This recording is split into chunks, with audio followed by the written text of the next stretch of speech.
मेरा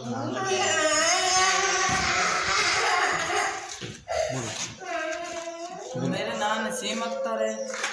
मैं बेवा अपना मेरा चाकू सादा दे पेका लोग है। मेरा माग मार गया, प्यू मार गया, ना कोई मेरा इतने बिरा है, ना कोई मेरे को जगह है। तो मैं बच्चे जेड़े लैके बैठिया पोतरियां पोतरे, मेरा पुत्र भी मार गया, मेरी नूह भी मार गई। तो मैं ना गुजार जोगियाँ अगर किसी का काम कर सकनी हाँ, तो ना ही मैं लिया सकनी।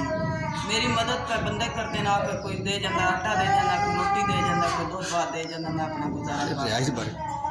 तो मेरे को रिहाइश भी कोई नहीं, ना को मेरे को कमरा है। आ कोठी एक बढ़ती गई पे, तो वो मैं आके ना ते रिहाइश का समान दार करता है गई मंजियाँ जो रंगा भी जड़ा मेरे को इतना किया है, जड़ा मेरे पुत्र को मैं आप मेरे को अल्लाह मेरी मदद करे।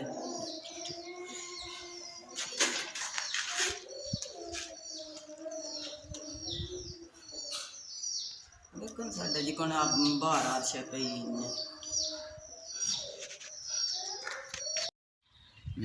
अस्सलाम वालेकुम जी।